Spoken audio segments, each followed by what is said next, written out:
So today I'm going to be talking about a figure that is pretty popular on social media, both popular and hated, famous and infamous, if you will. Currently undergoing some legal issues, which this video is not about. This video is going to be strictly looking at his kickboxing ability, and the figure I'm talking about is Andrew Tate. If you hadn't guessed already, I'm talking about Andrew Tate today. So people know a lot about his takes on the internet, these kind of things, but he was actually also a kickboxer, and he was a kickboxer who won world titles. Now, I want to talk about that because the world titles that he won were not necessarily world titles at the highest level of kickboxing.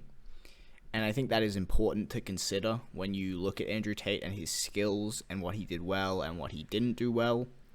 Now, he had a record of, I believe, 79 wins and 76 wins and 9 losses, which is it's a great record, you know what I mean? It's a very good record. But ultimately, I believe he wasn't always fighting the best opposition. And although he did have some pretty legitimate wins, and he did win world titles at light heavyweight, I do believe if you put Andrew Tate in there against some glory fighters, he would have had a lot of trouble. So let's just do a little breakdown of what he did well, his skills, and what maybe led to some of those 9 losses. So he was a pretty traditional kicker. Very clean kicks. Andrew Tate was very good at kicking. He had a particularly good side kick in his day, particularly good side kick to the body, teep kicks, very good kind of front kicks and kicks to push his opponents away and also dig into their body. Good roundhouse to the body. A lot of his kicks did end up going to the body. He did obviously throw head kicks, but from what I've seen of his footage of him fighting, it's usually body kicks.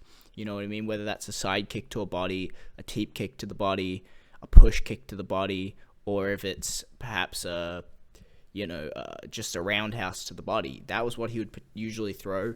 Now, I found from watching him that his kicks weren't something that was particularly powerful a lot of the time.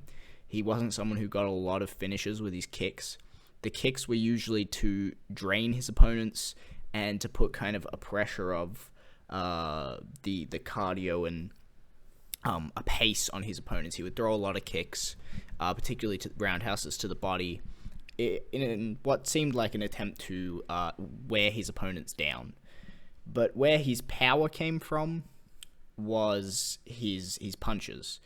You don't see, I mean, I haven't personally seen any clips of him getting head kick KOs or big kick KOs, but he did seem to have pretty heavy hands. Most of his KOs came by the way of punches. His boxing, though, that's where the power comes from. A little more unorthodox in the way that he boxes. I think the best way to describe the way that Andrew Tate boxed was very much like his nickname when he was fighting, which was Cobra. He threw punches almost like a snake, like a cobra unraveling a shot. And it wasn't necessarily traditional the way that he threw his punches. They seemed to have power. Some of them look like arm punches at times, but he did seem to have some pretty heavy hands in there. I don't think he had a whole lot of knockouts in terms of actual percentage of knockouts. I'm not too sure, but he did seem to have pretty heavy hands. And yeah, unorthodox striking style with his hands. The kicks, quite orthodox, quite traditional martial arts kicks.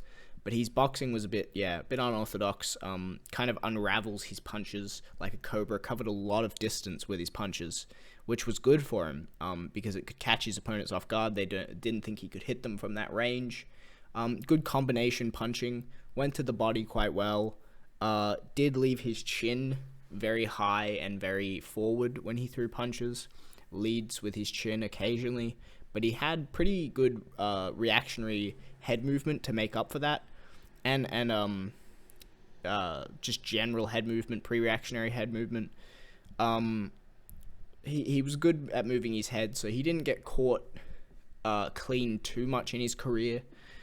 But I think when he had these steps up in competition, he did end up getting caught. He did have a pretty good chin. Now, he's only got, I think, 3 kind of finish losses out of those 9. I'm looking at his record here. So he had a TKO to Ibrahim El Bastati, a decision loss, a KO from Francis Gras, another decision, and a KO from an overhand right. Now, I have not seen the last one I just mentioned, which was against Scott Gibson in Golden Belt in England. I have not been able to find footage of that, so I don't know how bad of a knockout it was, but it is listed as a KO from an overhand right and not a TKO. But the only time that I've actually seen him finished and actually put out was that loss to Francis Gras. I'm probably butchering his name, but that was in Infusion 3 Trial of the Gladiators for the Infusion World title. And he got pretty viciously KO'd in that one with knees and punches, but he did have a good chin. It took a lot of consecutive knees and a big overhand right to actually finish him in that fight. And the issue in that fight really was, I gave it a watch, and Andrew Tate really did look better from a distance against that guy. He was piecing him up with combinations. The fight didn't go long, but Andrew Tate was piecing the guy up with combinations, hitting him at range, you know what I mean, throwing big boxing combos, throwing his side kicks, throwing his teep kicks to the body. Looked like the better kickboxer at range, but his opponent just kept grabbing hold of the clinch, and his opponent was a lot better in the clinch. His opponent was just spamming knees in the clinch and just absolutely obliterating Andrew Tate's body and head in the clinch, and it was clear that that was a bit of an issue in Andrew Tate's game, because he just wasn't getting out of those clinch positions fast enough, and they continued to happen a whole lot, and that's what got him finished in that fight, was the clinching, the tie clinching. But it did take a lot of shots to finish him, so he had a reasonably good chin from everything that I've seen. Pretty good power in his hands, not a lot of power in his kicks, but more of a volume with his kicks and more of an attack on the body with his kicks to try and drain his opposition. Now, I just wanted to talk about how I think he'd do if he fought up, you know what I mean, in these promotions that I perceive as better. Now, I think if Andrew Tate was fighting in Glory, he'd probably be a journeyman. He would probably not be at the level that he reached. He would not be a world title holder in Glory.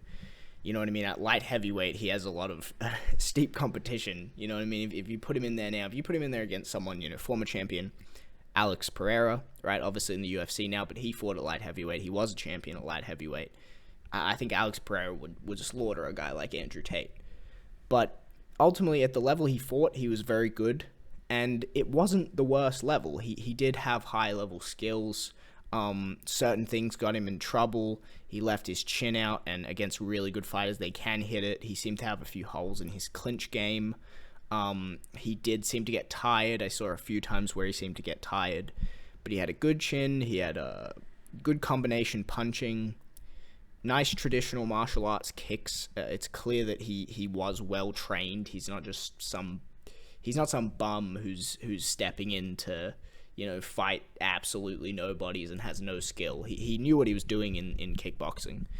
But yeah, I don't think he would have been overly successful in a lot of these big promotions like Glory, and I think he probably would have got smoked. He's not really at that level even in his prime. Obviously there was talk before the recent legal drama about him fighting someone like Jake Paul, someone like KSI, someone like Logan Paul was also thrown out, and I just wanted to quickly go over, this video won't be too much longer, I just wanted to quickly go over what I think those matchups would have been like. I really, it's tough because he hadn't fought in a long time, and his most recent kickboxing bout, which was in 2020, and he didn't look all that great. He fought, a pretty bad opponent, and he didn't look all that great. I think the reflexes are kind of gone downhill. He's a bit older, and his style relies a lot on reflexes, moving his head, because he does leave his chin out. not as quick. I know, he likes to smoke and drink, so I don't think his cardio is all there either. But listen, I think if you gave him a good camp, he might beat a guy like KSI. He might even beat a guy like Logan Paul. I think Logan Paul is a bit overrated. He just doesn't seem like he wants to be in the boxing ring when he's fighting someone who, has potential to hurt him. Against Floyd, he went for it a bit because Floyd was a lot smaller than him, but I think that Floyd fight just showed the deficit in his skill. But against a guy like KSI, he was scared. He didn't want to get hit. I think Andrew Tate could actually, if you gave him a full training camp and he didn't look terrible from the last time he's fought, I think he could beat a guy like Logan Paul. I think he could beat a guy like KSI. He's quite big, 6'3". He fought at light heavyweight, 80 up to 85 kilos, 205 pounds, up to 90 kilos. 205 pounds. He is 6'3". He's a big guy. I think he could beat a guy like KSI in a boxing match, even though that you're limiting his skills. I think he could beat a guy like that, and even Logan Paul, because I think Logan Paul is just a bit overrated. I think a guy like Jake Paul, that's hard to pick Andrew Tate in that one, because Jake Paul is young, he's explosive, he's athletic, and he's really dedicated to boxing, and he has developed good skills around that athleticism and youth. So I think that would be quite a tough fight for a guy like Andrew Tate, who's, older, not just a boxer, smoking, drinking, living his life. Obviously not at the moment, but smoking, drinking, living his life. I think that would be a tough matchup for him. But yeah, that's about it. I just wanted to go over a quick rundown of his kickboxing skills. I know a few channels have done it. He was a legit kickboxer. He knew what he was doing. Would he be a glory world champion if he'd fought there? No. But he was a legitimate kickboxer. He knows how to fight. If you ran into him on the street, you'd probably, you got into an altercation with him, you'd probably get messed up. He's a large man, 6'3", a heavy man naturally, and he knows how to fight. So that's about it. See ya.